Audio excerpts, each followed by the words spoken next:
Boa noite. Novamente, muito feliz aqui estou, representando o Grupo Espírita Irmão Gabriel, para mais um estudo do Evangelho segundo o Espiritismo. Mas, como é de costume, vamos primeiro nos harmonizar com uma prece.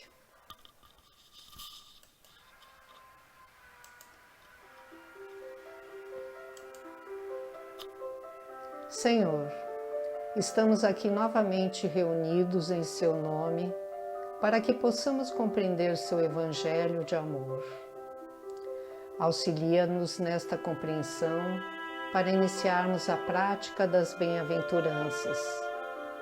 Que o bom, o sagrado e o belo sejam o nosso objetivo. Que enxerguemos em cada ser Sua presença.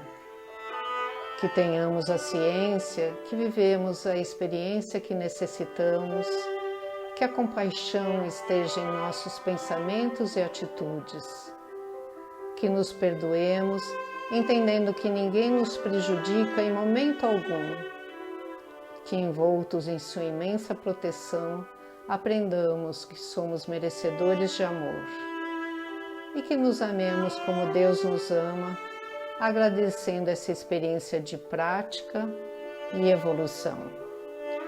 Que assim seja. Hoje, neste encontro, falaremos sobre os trabalhadores do Senhor, que compõem o capítulo 20 do Evangelho segundo o Espiritismo. E ele se baseia na passagem evangélica de Mateus, também capítulo 20, por coincidência, mas os versículos 1 a 16 e também a parábola da festa de núpcias, do capítulo 18, versículo 1. Essa passagem é bem extensa e complexa, então vou tentar fazer aqui os pontos principais deste ensinamento. Jesus conta que o reino dos céus é semelhante ao chefe de família que sai de madrugada para contratar trabalhadores para sua vinha, pagando 1 denário, que é uma dracma, pelo serviço do dia.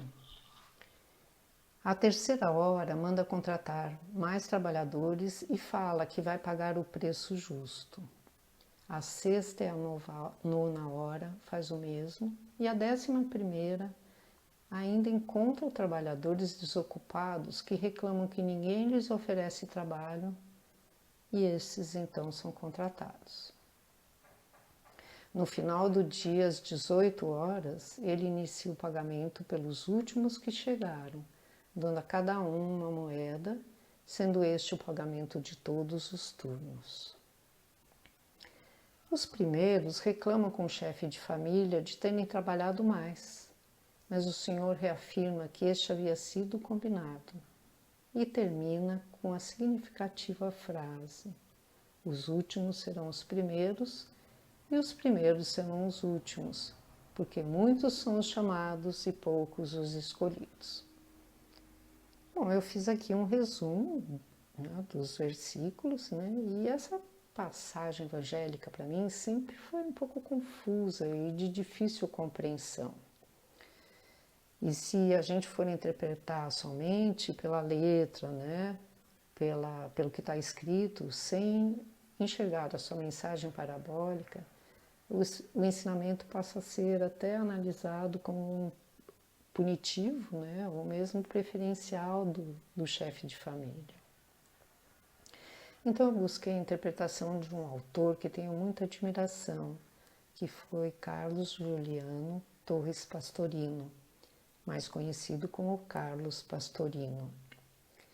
E foi uma pessoa de cultura admirável, se formou padre em Roma e conta a lenda que desistiu da vida eclesiástica quando Mahatma Gandhi não pôde visitar o Vaticano por não se vestir adequadamente, né?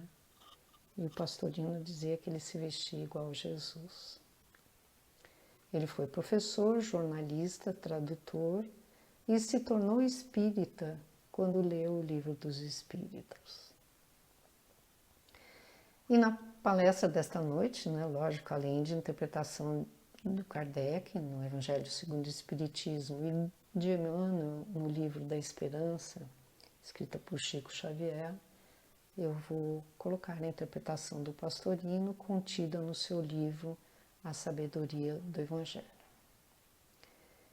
Então ele começa dando mais ou menos assim, explicando como era a Palestina na época de Jesus. E ele fala que era costume que os desempregados se reunissem na praça da aldeia à espera de alguém que os viesse contratar. E chegando alguém que declarasse necessitar da mão de obra, o trabalhador pedia muito mais do que esperava obter e o interessado oferecia muito menos do que pretendia pagar. Para um homem do Oriente Médio, até hoje, entre dizer o preço e receber o dinheiro e entregar a mercadoria, deve haver uma negociação, e isso supõe discussão.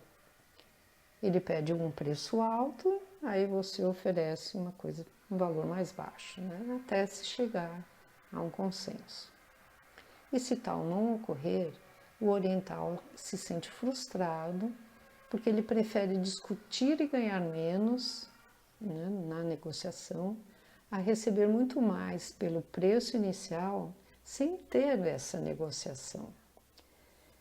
Seria como se ele não soubesse exercer a sua profissão, e que ele falhou com aquele freguês. E nos filmes a gente vê bastante esse exemplo. Então, voltando ao Evangelho, a gente vê que os trabalhadores contratados foram para a vinha, começando o trabalho à primeira hora, que devia ser às 6 da manhã. E sabia que o dia terminaria às 18 horas, quando receberiam o pagamento de um denário, que foi o preço combinado e aceito por ambas as partes. E ou a vinha era grande demais, ou o serviço maior do que pudessem dar conta todos os contratados, o chefe de família volta à praça mais 4 vezes.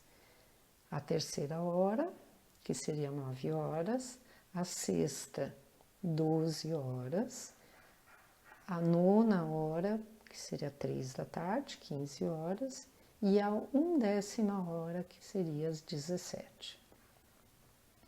E os contratados à terceira hora trabalhariam durante 9 horas, os da sexta 6 horas, os da nona 3 horas e os da 11ª 1 hora apenas. Mas são certas incoerências. E se o chefe de família foi 4 vezes à praça contratar trabalhadores, como ainda podia haver às 5 da tarde trabalhadores ociosos, Será que das vezes anteriores não os tinha visto ou nem teria sido visto por eles, E chegando à tarde, isto é, às 18 horas, o normal seria pagar primeiro os que primeiro tinham chegado, Mas a inversão desta ordem não aborrece os trabalhadores. O que os deixa magoados é ver que os que trabalharam apenas 1 hora receberam o mesmo denário que os que se esforçaram durante 12 horas, com todo o calor do dia, e aí eles acharam que o tratamento era injusto. E eles não reclamam ao capataz, mas ao próprio chefe de família. Este, porém, não se aborrece, chama-os de companheiros e diz que não há injustiça, pois contratou com eles um denário pelo dia inteiro de trabalho. E se ele quer ser generoso, não há razões para reclamações. A justiça do contrato havia sido mantida. E a frase final, os últimos serão primeiros e os primeiros últimos, só se aplica à ordem do pagamento e não à importância idêntica paga a todos, que foi a razão da reclamação. A não ser que se entenda que, tendo os primeiros trabalhado mais, receberam proporcionalmente menos que os últimos que trabalharam menos e ganharam proporcionalmente mais.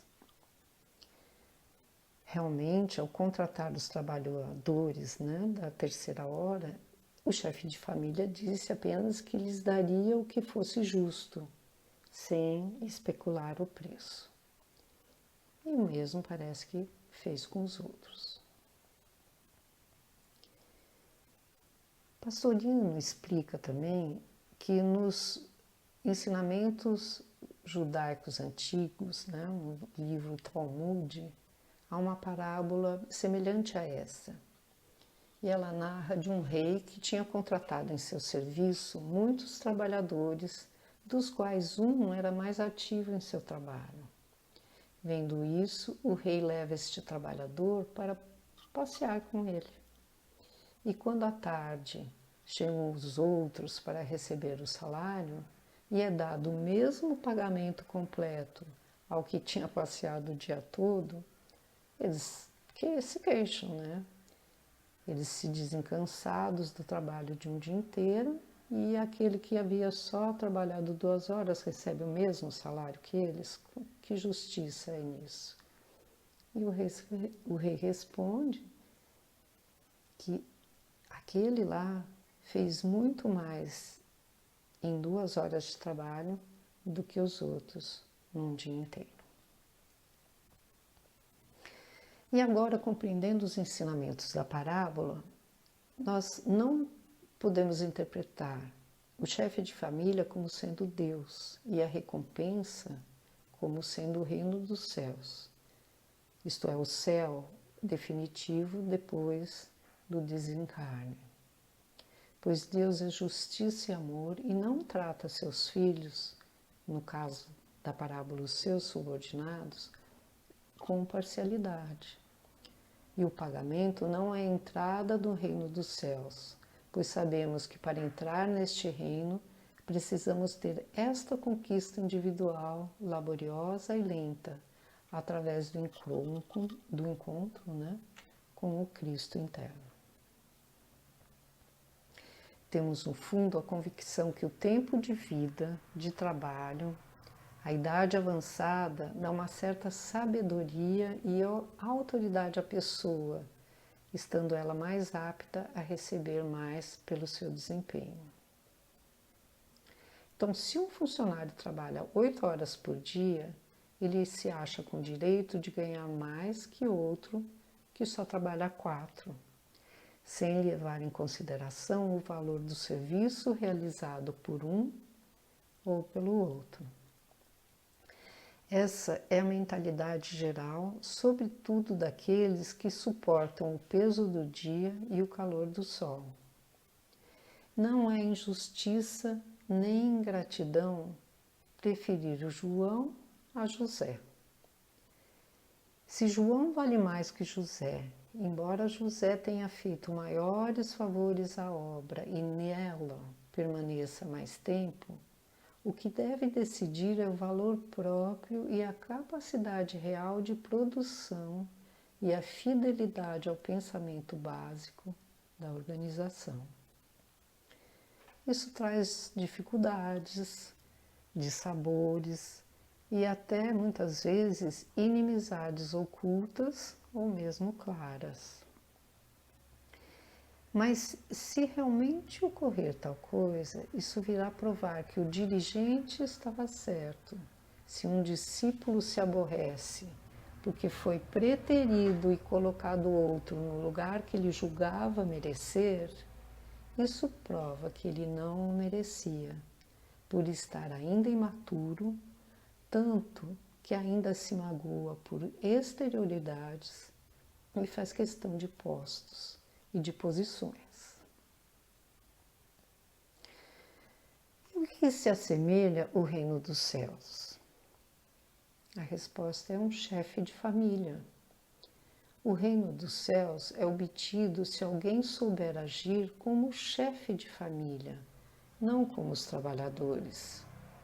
E o chefe de família é o espírito que encarna, pois precisa de tempo e ritmo para evoluir.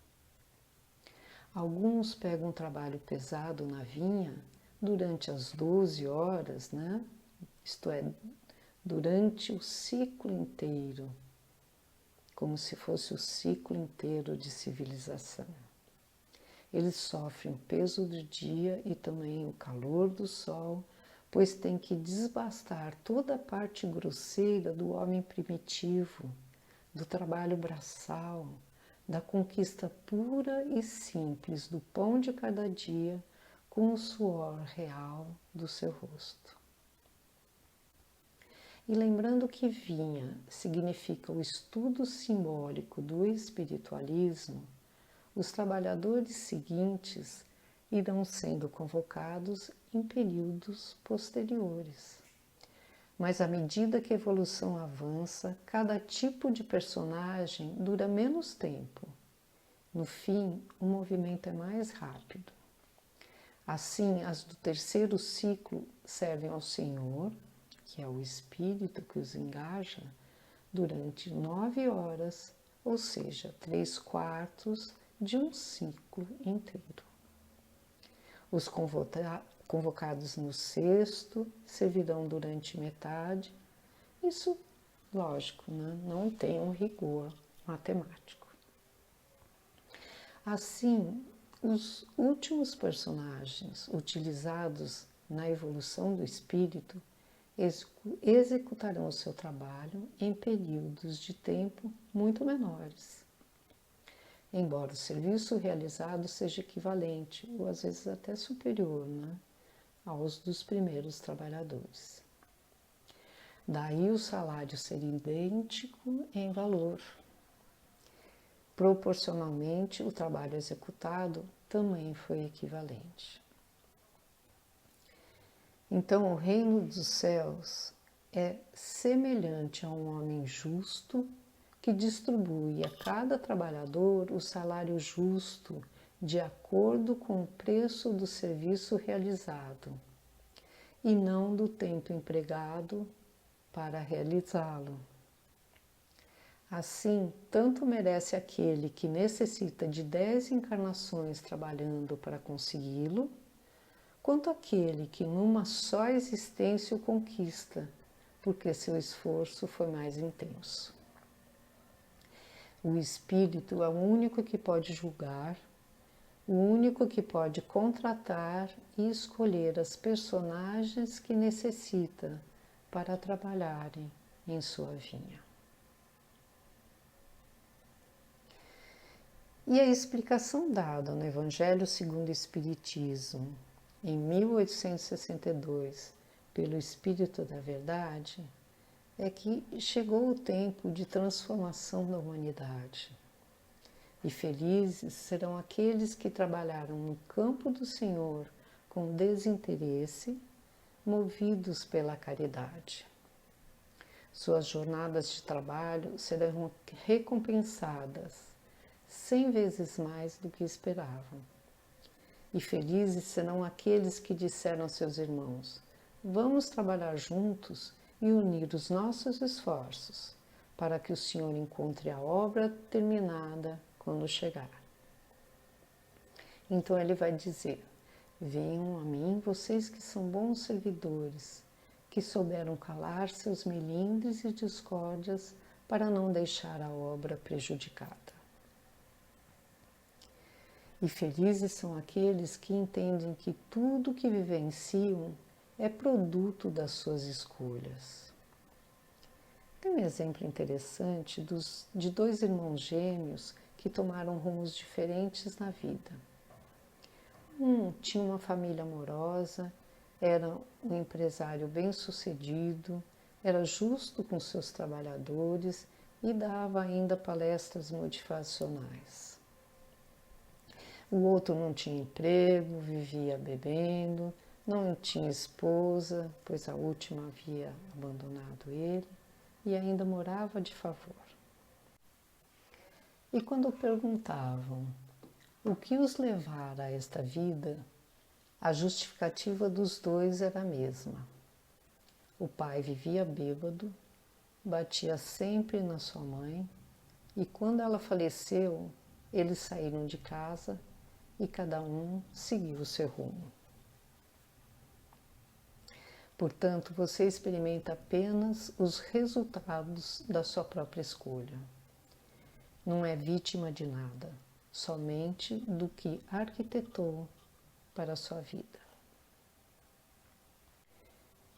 Como ensina Emmanuel no livro da Esperança, bons espíritas são todos obreiros da última hora, porque amam a Deus, começando por si próprio, consideram a humanidade sua própria família, respeitam seu corpo e tomam os cuidados necessários para o seu bem-estar, abraçam o trabalho construtivo, seja em qual posição que se encontrem, respeitam a religião alheia, sabem que são um espírito em evolução e por isso não exigem dos outros qualidades perfeitas que ainda não possuem. Aceitam sem revolta dificuldades e provações por saberem que os princípios da reencarnação situam cada pessoa no lugar que traçou a si mesma, ante os resultados das próprias obras.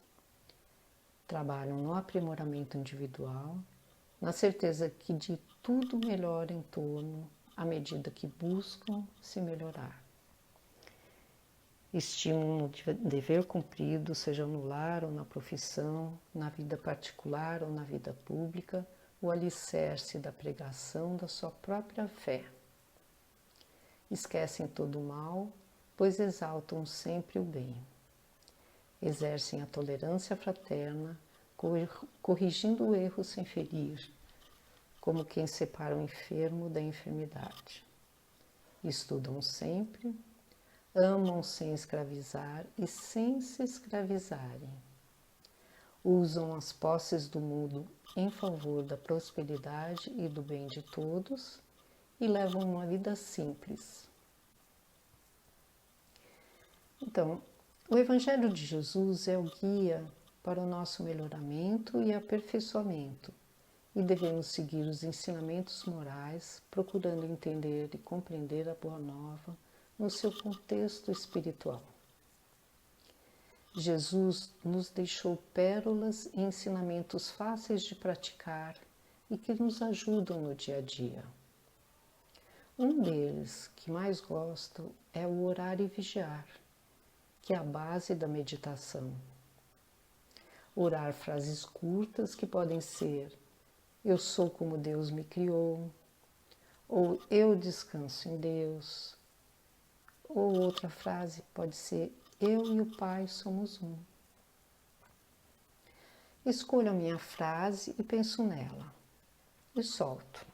Isto é, eu vigio, mas no sentido de observação.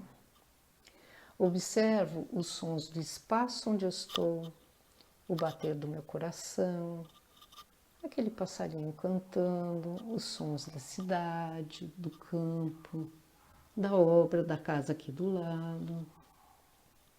Procuro ficar atenta.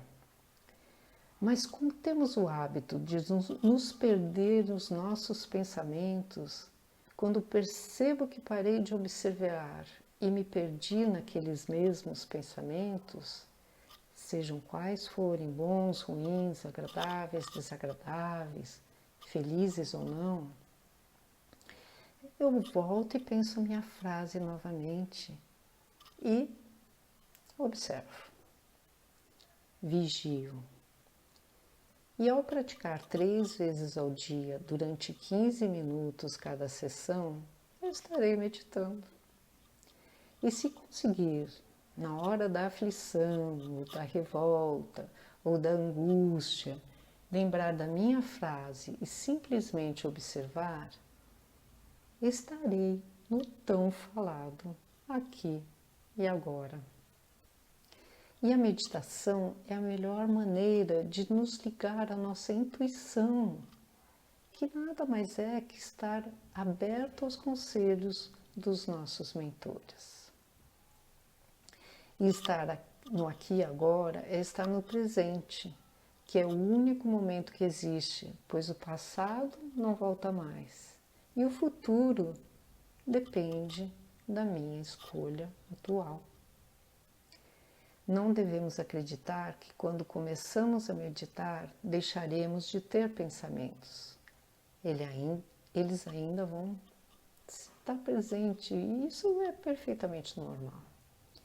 Mas a partir do momento que começamos este novo treinamento, temos a escolha de trocar aquele pensamento recorrente por nossa oração curta que nos liga ao Criador.